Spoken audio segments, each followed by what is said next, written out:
May seem a bit of a strange place to start a story about a Vespa, but it's taken us to the airport where we're going to jump on a plane and we're going to fly down to Italy and show you what it's all about. But to save you all the rubbish of airports,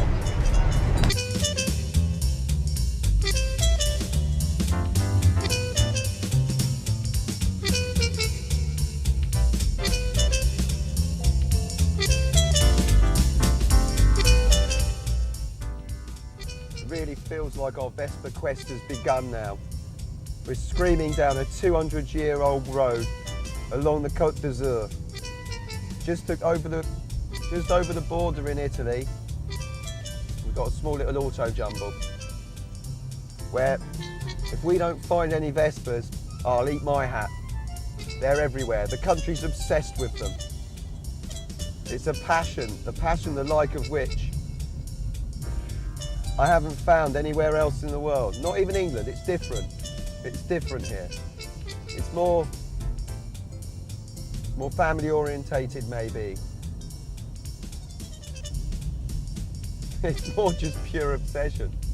This is what I love about these sort of auto jumbles. You've got old Mercedes, you've got people who are into Lambrettas talking to people with motor guzzis, or you've got people with motor guzzis trying to sell their Vespas to other people. Everyone just has a really jolly time and just trades stuff about, selling this and selling that. But the reason that I'm here now is because of scooters. And here we go. This one. This one, I guess, would be a 1954 Vespa 125. Absolutely incredible. You'll tell that it's a 125. We've got gear cables here. This was introduced in about 1952. And was a great improvement on the old rod mechanism, which didn't really function particularly well. Little extras that weren't fitted as standard would be things like a Speedo here. Now this little Speedo with the Vespa logo on it is really very rare, and it's a lovely little extra if you're going to restore a bike. This is the sort of thing that you really want to put on there, and is as rare as hen's teeth. You just don't find them anymore. You look at the wider frame, you look inside here, we've got the toolbox there with the carburettor inside it. Absolutely incredible machines, and with the headlamp low. Now this machine was produced in England by Douglas, but because of legal regulations, the headlamp had to be moved up to here. This one would have been known as a GL or a GL2. This one next to it is a Series 1 GS160. Now, yeah, if you're watching this, you'll be thinking, great, I'd love this machine, but it is really very expensive. And Italy isn't the sort of place to buy these things anymore. You're talking about £1,200 for something like this. It's complete, but you can get that sort of deal in England. Sometimes you're better off actually buying one that's already restored for a couple of £1,000s. It's going to cost you £800 to do one anyway, but this is a lovely example to find. And more importantly, a lot of the British models you find they're rusted out underneath with the weather. You come to Italy and you do find the rust-free examples. Things to look out for here: straight mud guards, straight leg shields. You look at the switch here and that automatically tells you straight away that it's a GS160. The classic mod bubbles at the back, it looked great in chrome in the 1960s. And this is about a 1962 model. And in 1962 you had all the mods riding around up and down the seafronts, fighting with the bikers and doing their things. And they were getting there on things like this, cheap, affordable transport. Other things to look out for, things like brake shoes. You go through these, you can find yourself the old Vespa brake shoes that differ a little bit in diameter, and the reproductions that you get just don't quite do the job.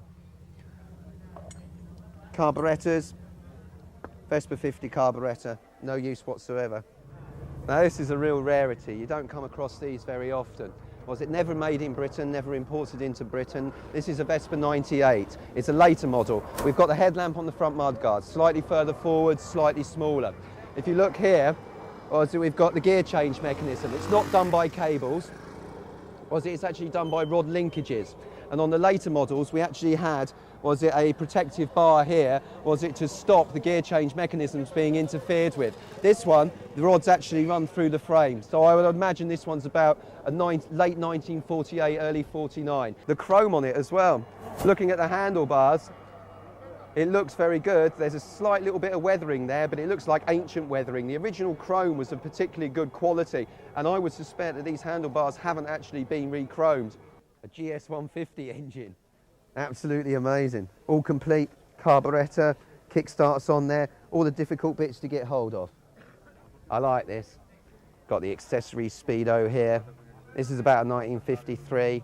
It's got a couple of little dents in there. She's been resprayed, larger headlamp. But the thing that gets me about this one, which is great, are all these little accessories. A lot of these you just cannot get. We got one on the headlamp there, unoriginal horn. Got a more modern one on there, wide frame again. But if we look at the exhaust over here, we've got this strange motorcycle contraption, beautifully chromed. Made in France, I believe. Lovely side panel trims, can't get hold of these for love nor money. Round at the back here, we've got a number plate holder, which is a lovely little extra to have. I like the way that these things stick out at the back. Little nudge bar at the back as well. Beautiful little bike. This is exactly the sort of thing that I just love riding around on. It's got the steering lock key. That's quite nice. You find that in England, was it you buy bikes? They're always missing the steering lock key. In Italy, they always seem to have them. I have no idea why. What's this one? Oh, this is the Virgin Mary. Something you find on just, well, loads of bikes here. In fact, there you go. We got the St. Christopher. Loads of bikes have St. Christophers fitted to them. I think that's a fantastic touch, really. If ever I buy a bike that's got one on there, I leave it on there. It's good luck for the customer. Right, this is a carburettor that I need for one of my bikes back in England. It's a GS160 carburettor. Now, I've got no carburettor at all, and the chances of finding one is just an absolute needle in a haystack search in England. But I've managed to find this one here. It's an S127 Dell'Auto. It's for the Mark 1 GS, or the Series 1 GS160, but I need this carburettor. I'm really chuffed that I've found it, and I'm just about to negotiate the price. A pair of Sprint Veloces. Absolutely fantastic machines. Was it a step up from the GL that we saw earlier? Was it these ones have got triple transfer ports? Was it means that the miles per gallon goes down, but the speed is about 20 kilometers per hour more? Absolutely fantastic. These will be about late 1960s. This one's slightly earlier because it has the trapezoidal headlamp on there. This one, the later one, we've got the rally headlamp on there. Nice big headlamp, plenty of light, can see where you're going, makes a change, certainly a step in the right direction. This is a lovely engine sound. The guy who owns this bike's just come over, second kick, she starts up, she ticks over, there's no mucking about. You don't have to worry about oil spills or anything like that. A lot of the people you meet at these jumbles are all old faces. You find them all over the place and they're always pleased to see you. Get invited back to people's houses, offer bottles of wine and stuff like that. It's fantastic. It's great fun though. I just love it out here. It's the next day. We've got about half an hour before we get to Rimini and the Italian National Motorcycle Museum, where there's another auto jumble going on. Here we are at another auto jumble, and the first thing I find when I get in here is the most amazing collection of Vespa literature.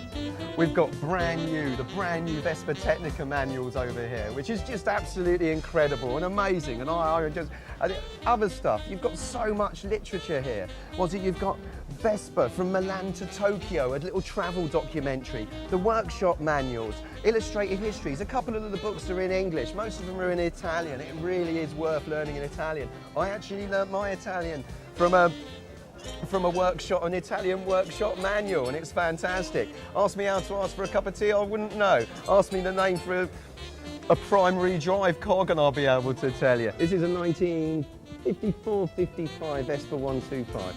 It's absolutely fantastic, really nicely done, good solid paintwork on there. A few little odds and sods, the horn's not right on it. You've got gear cables, which is an important thing. That makes life a lot easier. You've got this strange pillion seat on the back. Was it in Italy? It was a little bit naughty, was it, to sit, or a bit dirty, to sit astride a motorcycle. So you sat on these side saddles and would generally have a little plate along here, was it, for your wife to put her feet on. Here we are, we've got a Vespa stall. Now, a lot of the stuff that you need has been reproduced. You've got GS stuff here, you've got all your wheel covers, your floor mats, absolutely everything. This, amazing, is a 1963 GS160 seat cover in black. I need one. I haven't been able to find one in England. Here it is. I'm just about to buy it. Quanto costa, signori? A quanto? 120.000. Perfetto. Bargain. Absolute steal, mate. Go to an English dealer, charge you twice as much, guaranteed, if they stock it, which I very much doubt they will.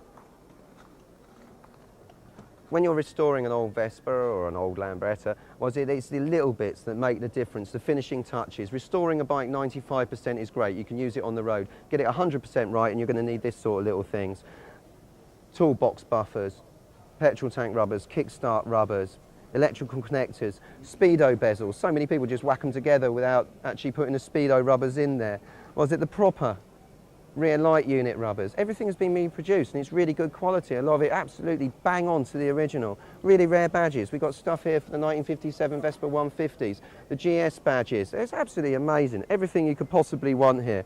The rear frame badges as well? Oh, there you go, Gran Turismo one. I've just found something while doing this I actually need myself. I'll buy that one later. This is a 1952 Vespa 125. It's covered in rust, but a lot of it is surface rust.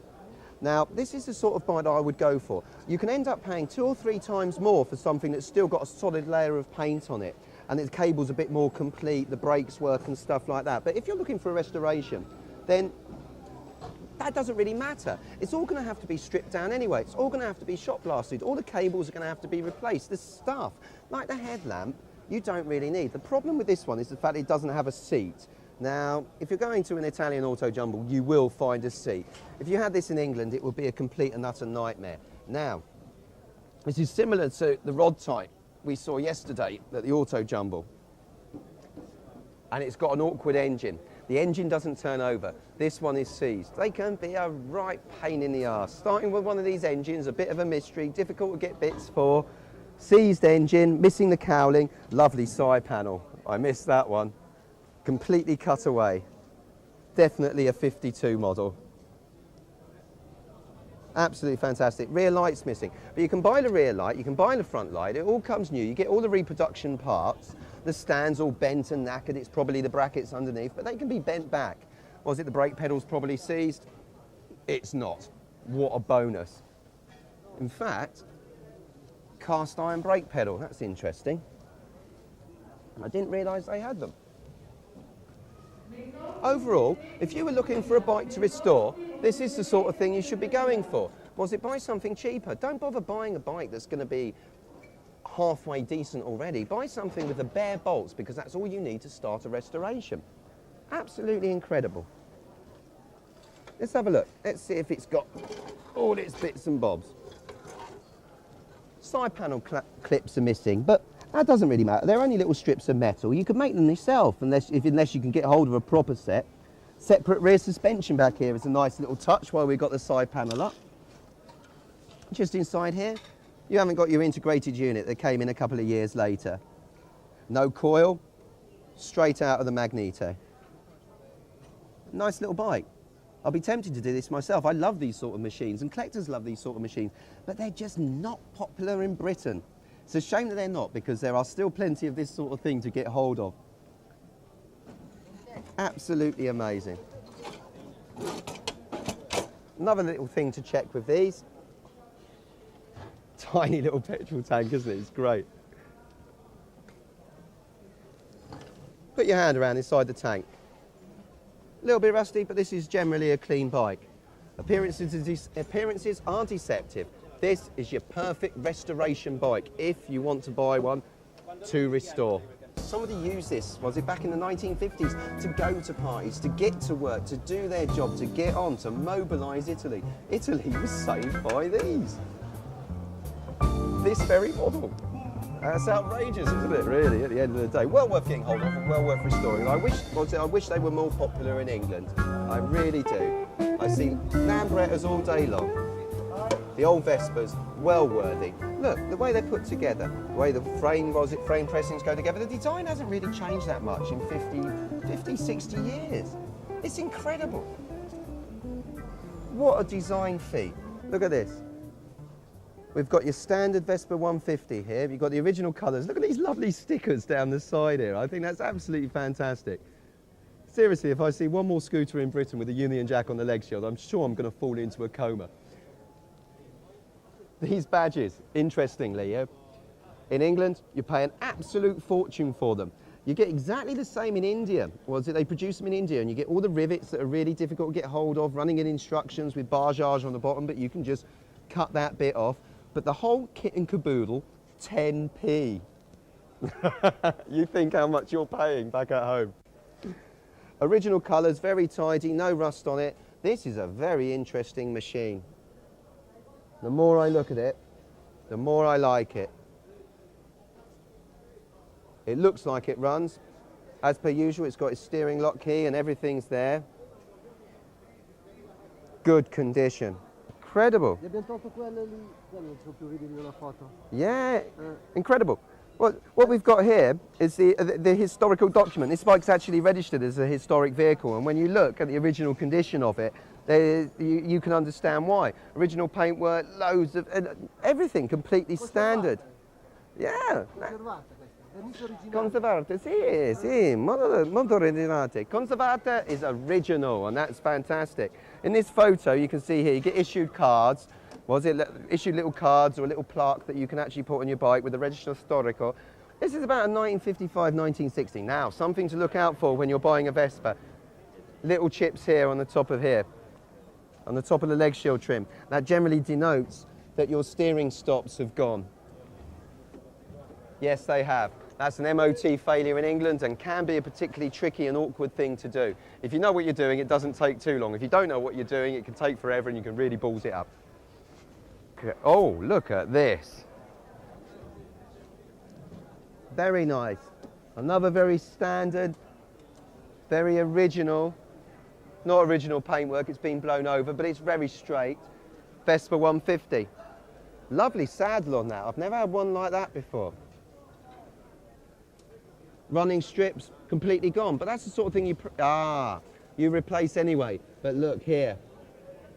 Here we go. We've got cracks in the frame. Classic. Vespa frames split along here, round the running boards around there, can rust down here, and generally rust behind the front mudguard as well. They're not so bad in Italy because you obviously just don't have the water. But when you're buying a Vespa, look out for that sort of stuff. If your frame is rotten, you can weld it up, but 9 times out of 10, the rot will just come back again. The whole frame just decides to dedicate its life to rusting away.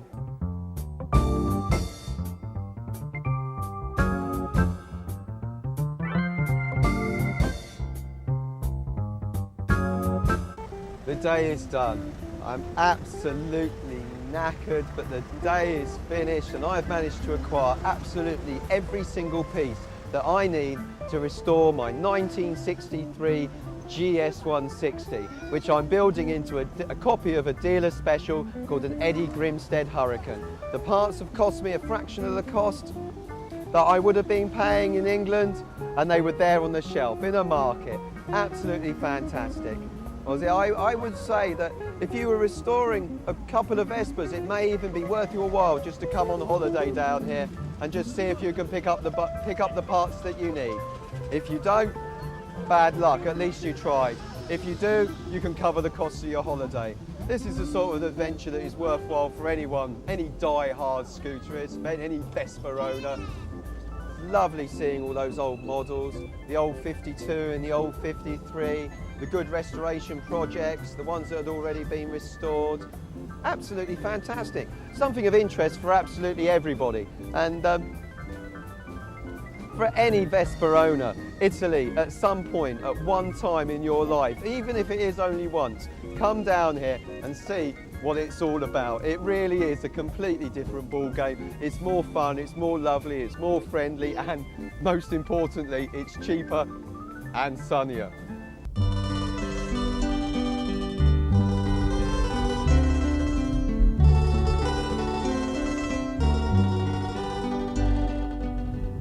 This is really exciting. We're only 5 minutes away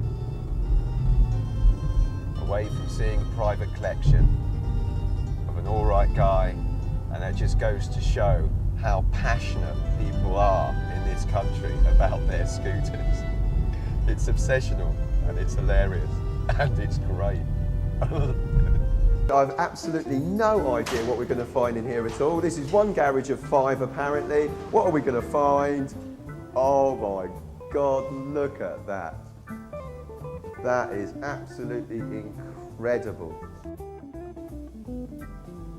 Look at all of this. This is the sort of thing that dreams are made of. Straight away. We've got two Vespa P200s in the corner. We've got another Vespa P range here. Now this isn't an original orange, but I've never ever seen one of these in England. It's really nice. It's a classic 70s colour. It's a real shame that they don't paint them like that anymore. Now what's under here? Haha! Now what a perfect example. Now this is a 1948 Vespa rod type. Yeah, that's very rare. Yeah, this is an original glass, was it? They all varied a little bit at the back. It's one of the finer differences. Questo qui, suo feme rotondo, suo, questo per collaudo in Italia. Poi tira via, poi sostituisco. Il suo feme rotondo. Yeah, the original switch for this was a round one that sort of had a pointer on it like this. Looked a lot older. This has been swapped over for a better switch. From what I could understand there, you can't get the old switches. This is a Vespa rod model. It has rod gear linkages here. This is where it connects. This is how it works. Everyone knows of a rod model, but you can't see how it works. Look at the style of that cylinder head. Totally different finning. Was it in? Yeah, that is fantastic. The shape of the engine casing here, coming round the cylinder, blowing the air over the top of the cylinder head. Absolutely beautiful polychromatic green. Inside, originally, Tutto originale. Tutto originale. Was it? We've got the red oxide coloured primer here. Was it? This bike has been done really, really well. If this was one of mine, I'd be proud. Look at the earlier pre-damper forks here. You've got no damper on there whatsoever.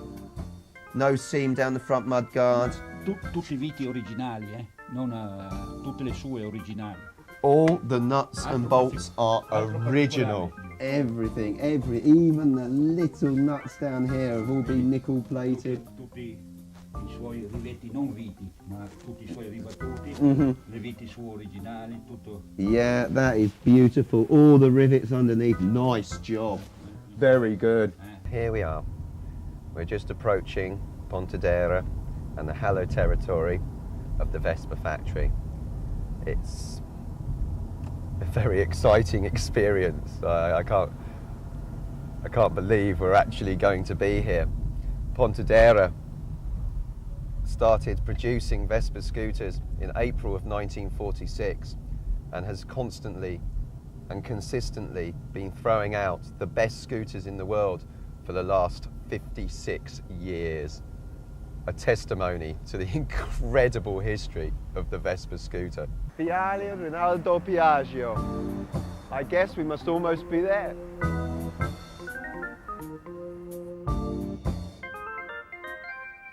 Here I am in Piaggio Street. I have Piaggio behind me. I have Piaggio to my right, to my left, as far as the eye can see. We've got Vespas being loaded up onto trucks now.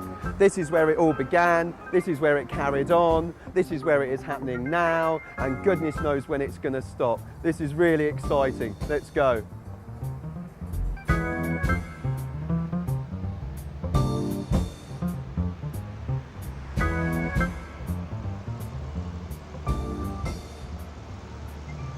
A Piaggio plane, a Piaggio cable car, a Piaggio tram. This is amazing. Here we go. I'm really excited and you're going to be excited too. This is the heart of Vespa. This is the Mecca, the temple, the everything. There is nothing here that you could want for. Here we have the whole story and it starts right here. The very first prototype, the Paperino, the Donald Duck. Absolutely amazing little machine, a new design. Piaggio was looking for a way of moving away from aircraft design. Aircraft engines were very expensive to build. Nobody really wanted to buy them in the post-war economies. This was the first idea. We notice we've got a bicycle pump here, pressed steel construction. This was Piaggio's baby, the pressed steel construction. This, however, was thrown back, obviously because it did look like Donald Duck and was a particularly ugly machine and didn't handle at all. The job of redesigning was given to an aircraft designer who came up with this. Now, this design was taken on board. This was totally revolutionary.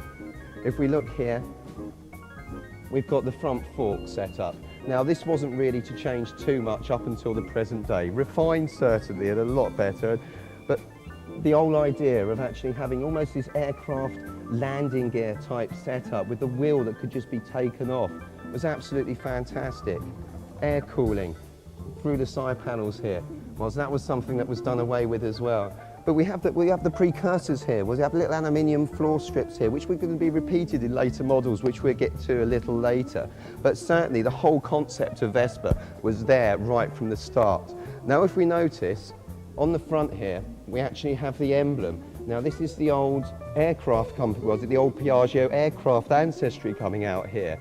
Now, this was obviously dropped, but it gives you an indication of where Piaggio was actually at during the war, before the war, but had to drop afterwards. Now here, now this is the prototype, never went into production, but you can see it's almost very, very similar. You notice here the front mudguard all pressed into one. Tiny little headlamp on there again. Was it gears on the handlebars? Absolutely amazing. Revolutionary design. Motorcycles have been old, dirty, smelly, oily, big chains. You had to muck around with your feet to change the gears. Yep, it's great, but if you want to wear a pair of shoes, they're going to get messed up. This was a step forward, something new, not designed by a motorcycle designer, designed by an aircraft designer, and therefore just totally different. The exhaust, the little fluted fishtail exhaust here, all precursors of what was actually going to become, in 1946, the first ever Vespa model to go on public sale in April of 1946. This went on sale, first went on display at a golf club in Rome. Absolutely incredible thing. You notice the old switches here, the old style switches, a little tricky to get hold of now. But the whole idea of the fork setup, the front mudguard that could be sections and the front wheel taken off. Absolutely fantastic idea. Forced air cooling, great idea again. There's about 4 of these models ranging from about 1946 up to 1949 when the Vespa 125 here was introduced. There's little differences on them, the way that the gear rod linkages link up, the size of the rear tail lamp, the design of the lens that went in it. Subtle little differences, but amazing. In the first year of production, a couple of thousand of these were actually produced and sold. They took a little while to catch on, but they were capturing a market. They were capturing an Italian market that people needed to get to work. The country needed to restructure. What's the point in having a job if you can't get to work? There's no bus, there's no infrastructure. This is why the Vespa was created and successfully met the challenges of an ever-changing Italian market. And this one is a 1949 Vespa 125. Now, this was the first model that which was actually for sale in Britain. It wasn't for sale in this form. The headlamp had to be moved up to here, and in order to meet British legislation. But a fantastic idea, and the first 125 Vespa to be produced, and Vespa 125s are still being produced today. If we look around this side, we see the exhaust that comes under here. The early 98s, this one has a stand on it. Now, we all take stands for granted, but they didn't come as standard right at the very beginning. Earlier on in production, on the 98s, we had a large lump of metal under here. So it was designed just to be dumped on a curbside, walk away and left. I guess the bodywork acted as an anti-theft deterrent, or maybe people were a little bit more honest. Absolutely incredible to see, and incredible to see in this condition, and even more incredible to be surrounded by all of this. Now, this is what you could call a case history of Vespa. From the beginning, a 1951 Vespa 125. The interesting thing about this is that the rod gear change mechanism was changed for 2 flexible cables, still in use to today. Vespa ET3 Primavera, 1976. Lovely model, electronic ignitions, very fast. Fantastic. 1953 Vespa 125U. This was the economy model. We have screwed on side panels here, just like the very first of the Vespa 98s of April 46. We've got very little chrome on there, no rubber inserts on the strips, just plain aluminium as we saw on the Ape earlier on. Here we've got a Vespa 150. This is the second year of production of the rotary valve engine, and the rotary valve induction system improved reliability and performance all round and is still in use to the present day. We've got another Vespa ET3. We've got the unique Vespa 125 circuit of 1948. This is absolutely unique. There's nothing like this anywhere else in the world, never was, never will be. Now, find the refinements that you find here is a completely redesigned front hub. We've got a different suspension setup here. It's like a little extra. It's the sort of thing that you find on 1950s motorcycles that can be adjusted to strengthen, loosen, do whatever you like. There's also one of these on the engine inside here that we won't be able to see. The carburettor looks like it's a 30 God knows what millimeter carburettor with strange filters, tubes. The handlebar setup here seems to be a stack of handlebar joints. I have no idea why anyone ever thought that that was a good idea, but it's here and it's now and it's in front of us. This is just absolutely incredible. We have a reinforced frame, we have specially made panels, a moulded in petrol tank, and this huge great hoofing great trumpet of a straight through exhaust. Absolutely awesome, terrifying machine, and if you were to take this on the road in England, I'd give you 5 minutes before you lost your licence. Up here we've got a Vespa 150 1956. This has twin transfer ports, and that enhanced the performance and economy of the vehicle all round. Here we have a moped. Now this was a prototype and very similar to the Lambretta Ribot that was produced in 1955. Good standard model. The Vespa 125 1954, nothing particularly special about that. Vespa 50 Special 1973, absolutely bog standard model there, very popular, incredible machines. Brought a lot of happiness and a lot of transport to a lot of people. Your Vespa Ciao moped, things like this are littered all over Italy. This was 125 1958. If we notice on this one, it's got a detachable headset. In England this was marketed as the 152L2. We have another Vespa moped, another Vespa Ciao here. A Vespa 50S, lovely example. 1963 Vespa 50, the first year of manufacture. Little things to look out for here. It's a smaller side panel. Pretty tricky to find now. Up here, a Vespa 100. Interesting fuel tap mechanism here. Underneath, interestingly, a Vespa 50. Now, to meet regulations again, it had to be fitted with pedals in order to be classed as a moped. These are very rare. This is the first one I've ever seen. And underneath, we've got the Vespa spool frame parachute bike, similar to the one produced in the 1950s in France. This was designed to be thrown out of an aircraft on the parachute and be of some use to the soldier once he got to the ground. Here we have a 1951 six-day trialer. Now, in the early 1950s, there was a lot of competition between Lambretta and Vespa. They both wanted to be top dog, and they competed greatly against each other in similar sort of events. Now, this one won 9 gold medals in 1951, an absolutely amazing machine. Well, the differences that you would notice from the standard models at the time would be the addition of a damper. Was it holes drilled in the carburettor cover here? Was it in order to get more air going through? 2 spare tyres, an enlarged petrol tank, panel work was cut down, the headlamp was moved back a little bit. This was really endurance trials to prove that the bikes were strong and that if you bought them it was going to be reliable. This sort of thing is absolutely incredible, and it led on to what we have over here. Now this is a Mark 1 or a VS1 GS150. Like, not many people know this, but there were 5 GS150s. This is the very first one. Here we have cables coming out of the headset here. We have these side panel clips down here. Well, there's little subtle differences, but this was essentially going to form the basis for the whole GS150 range. Subtle differences again was that we've got a different block here, a different switch support. other little odds and sods. But this bike was capable of about 63 miles an hour, which completely wiped the floor with just about anything of that size engine. A nice long seat, but this was a direct descendant to the 6-day trialer. And an absolutely amazing machine, and I really wish I had one too. Very hard to find now, very early, 1955. Absolutely incredible. Here we have a curious little number. This is based on the Vespa 98. It's a race model. Obviously, it's had all the excessive metal cut off of it. I'm not sure if this particular one's racing history, but it looks amazing. We've got the aerodynamic stem, front horn stem here, no horn in it, obviously. It's missing a gear rod linkage, but aren't half the restore bikes you come across. We've got protection here to protect the rods. It's an anti-fouling device to stop you popping the thing in and out of gear unexpectedly. A beautiful, lovely shape.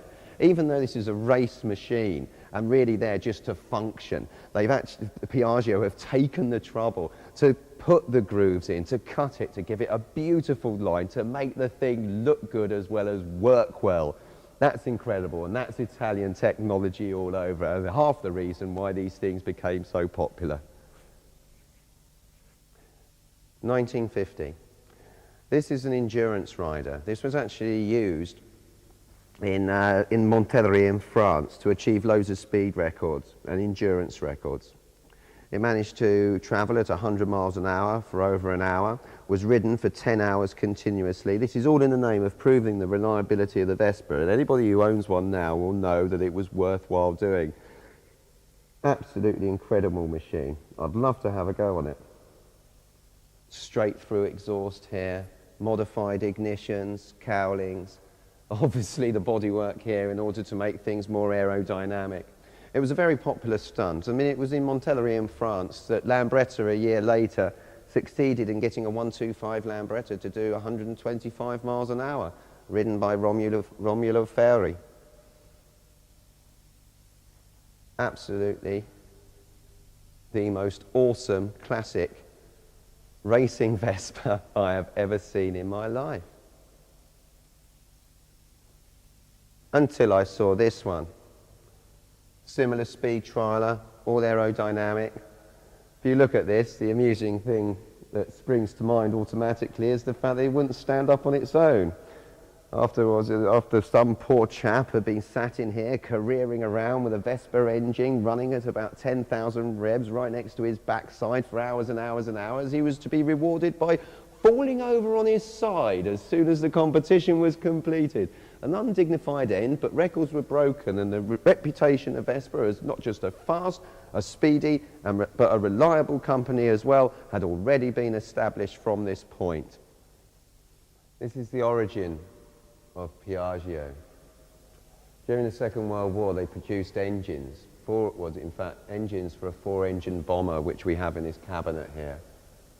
Very well engineered, and the company did very well under Mussolini, tripling its size and not helping to bring the war to an end. Here, though, we actually have a model of the plane, just out of interest, and you may see that on the outer engines, we actually have a gun turret, which I've never seen before. Piaggio engine guns. Incredible. Here we have, hiding in the corner in true militaristic style, a powerful weapon of war.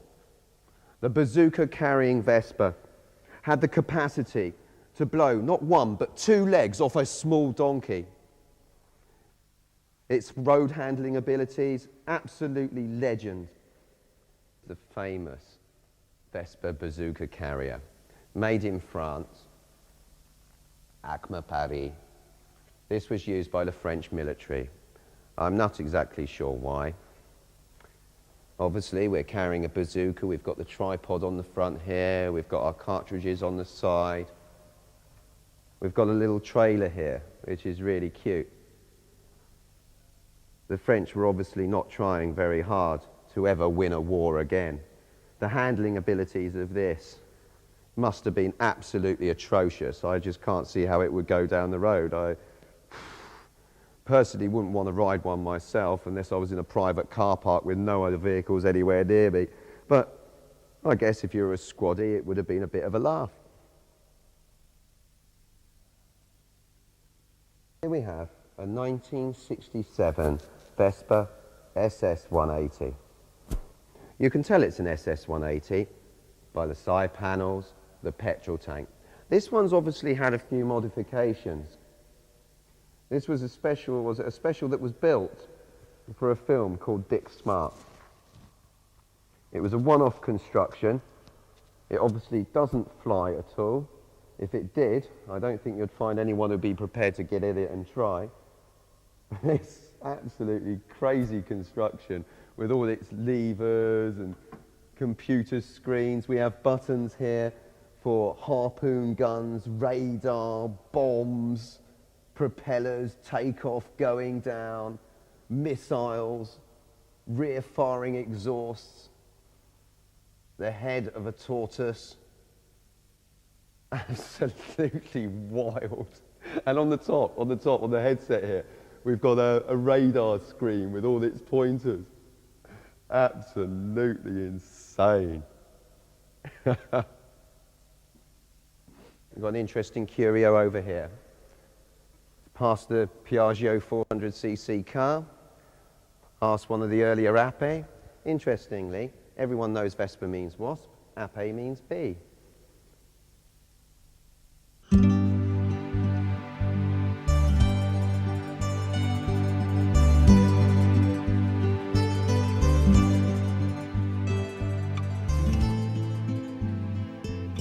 Light commercial vehicle.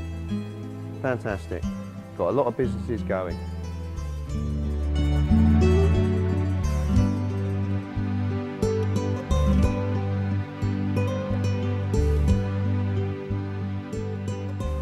Over here, we have the famous Salvador Dali Vespa. This was painted by Dali for a couple of Spanish students who were riding to Italy, who just turned up on his doorstep one day and said, look, do you mind painting our bikes? This is actually a Vespa 150S. It has 10-inch wheels. It's a Spanish-produced bike by Motor Vespa Madrid, and it's based on the Vespa 150. Enlarged wheels, gave it better handling. An all-round lovely machine and worth an absolute fortune today, and protected, as you can see, by a glass case. These bikes are particularly difficult to register now, as there's no record of frame numbers, and Spanish Vespas should be approached with all caution. If it's not registered, don't buy it. Here we are in the Vespa Historical Archive. Absolutely everything that Piaggio has ever done is here. It's been recorded and noted down, and it is absolutely amazing. This is incredible enough, but come and have a look at this. This blew me away. Posters everywhere. The whole world loves a Vespa. He who has the Vespa eats the apple. He who doesn't, doesn't. French advertising campaigns. All records of chassis numbers, engine numbers, everything. Here, with Vespa, life is eating a delicious apple. Fantastic, very famous 1960s campaign. And here we have the original drafts, the originals in front of me, there. Absolutely incredible. And here, we've got a good example of William Holden on what I believe is a 1957 Vespa 150. Piaggio was very keen on using famous faces in order to advertise its products. Here, pictures of the original factories, the original production line, houses and church built for the employees of Piaggio, original machinery. Absolutely incredible. What more could you possibly want? Everywhere I look, I'm seeing something interesting. I could spend days in here. Here I am with the president of the Piaggio Foundation, and we're standing outside one of the oldest buildings in the complex.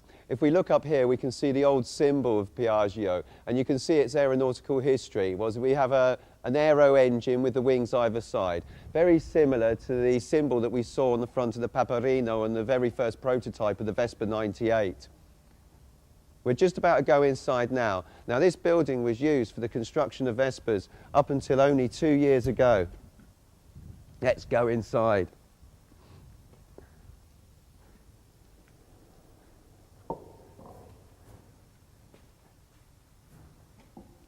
You can imagine a unit like this, very similar to the units behind that are in operation today. The hustle, the bustle, the lathes, the drills, the turning machines, the huge great industrial presses, 20-ton presses pumping out those panels ready to be welded together to create what was to be one of the greatest motorcycles known to man. You can see the museum in this site. Really? Yes. Oh, fantastic. Let's go and have a look. We've got more to see over here. You have a very long gallery, it's 800 meters. 800 meters? Yes.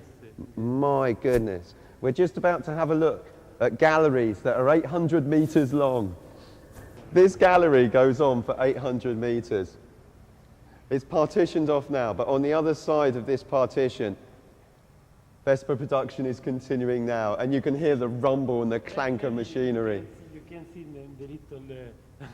Yeah, we're going to have a look through the center of the doors and see what we can find. Hopefully I can find somewhere big enough for the camera to stick through. But you can feel the history here.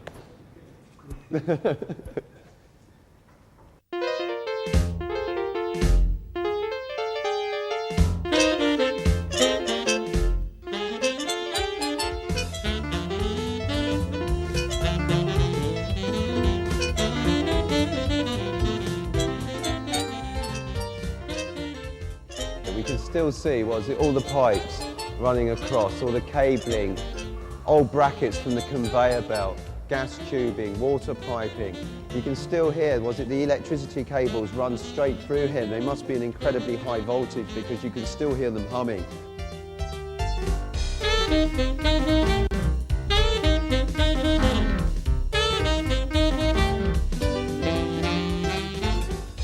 If we look up here, we can see the ventilation tubes, but we can also see the high pressure air lines coming in here. Now each assembly worker would have a power tool which would be fed from a hose dangling from the ceiling down to whatever tool he was using.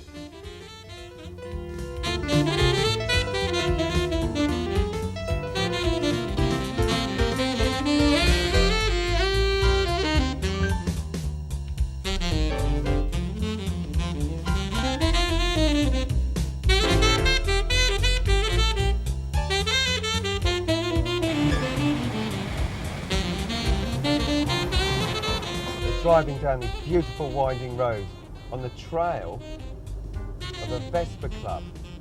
Now apparently up in the mountains here, there's a little town where everyone is just completely Vespa insane. There's an old converted church which is used as the clubhouse, which we've been referring to as the Church of Piaggio. We're going to get there in about 10 minutes time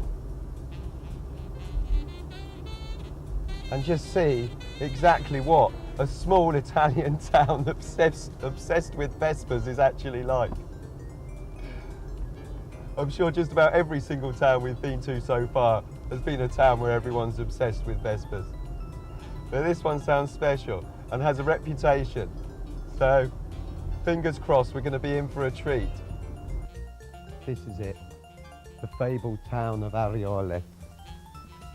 Have you ever seen anywhere as beautiful as this? Follow me.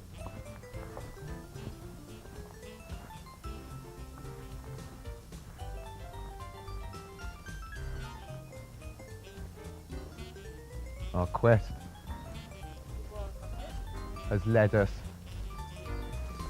to the converted church of Piaggio. Here we are, Vespa Club Ariole. I think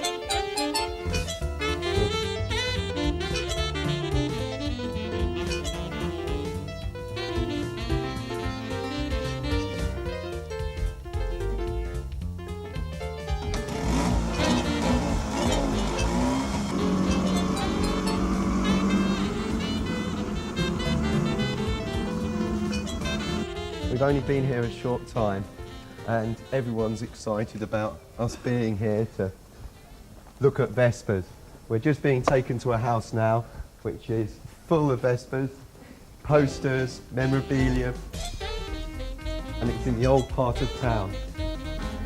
And what a town! Look at this. Now I'm going to bring my wife. I'm really looking forward to it. Where are you from? Portsmouth. Here we are. And straight away, a Vespa GS sign outside the front door. How are you? My husband, when he was about 16 years old. Oh, look at that. Oh, yes. Better get a Vespa. What more can I say?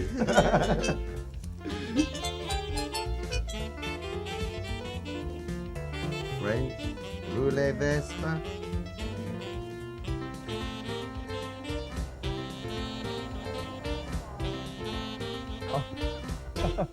We've been gone 10 minutes and we have another 3 Vespas have arrived in the square.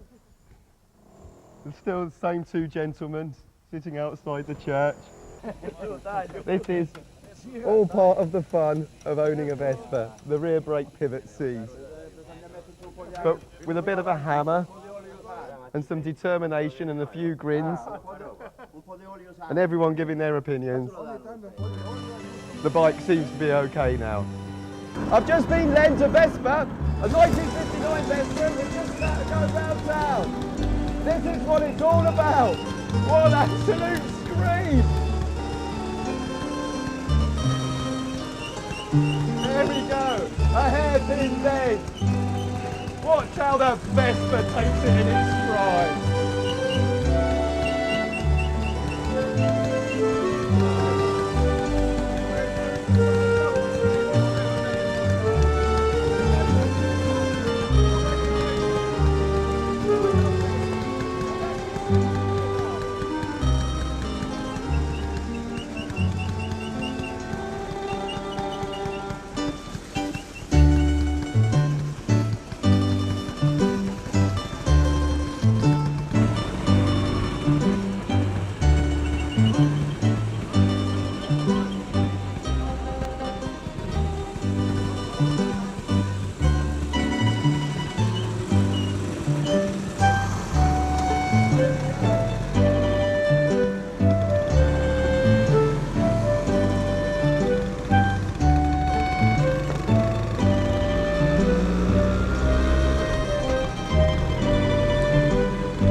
I am just being attacked by an Alsatian called Paul, who has taken a shine to me. He's trying to eat my Vespa book, and he's not going to stop me from getting into this garage. Come on then, you scoundrel. Off we go. Come on, concentrate. Oh, look at all this. Yeah, everywhere. This is just like my workshop in England. A Vespa GS 150. Yeah. Invece Cables inside. 55 c'ha i cavi fuori come questa. Uh-huh. Così. Yeah. This one was bought just round the corner in Ventimiglia. This is a 1956 Vespa. 150 come quella di oggi, è uguale. That's it. It's very similar to the one we've got outside. This one was a complete ruin when it was bought. It was all bashed in at the side. The engine was in a complete mess. But it's all been restored like this. This is halfway through being done. If not 3/4. A lovely job. A box of piston rings. That is great.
pint of Guinness? Yeah, I think that'll go down very nicely. Well, after all that, I've just been offered a pint of Guinness. I think we're just about to go into this bar now, where I'm going to join for the first time a scooter club, the Vespa Club of Eroli. That's it for us now. We've been everywhere. We've been to the factory, we've been to the museum, we've been to the Auto Jumbles, we've discovered these things in garages, we've ridden up mountains, down mountains, to bars, we have done everything. But at the end of the day, this is what it is all about. It's friendship, having fun, riding around, and having a drink at the end of the day. Now, it's a real shame, but this is the end of our Vespa quest. And I hope you enjoy it as much as I have. Let's go. Guinness.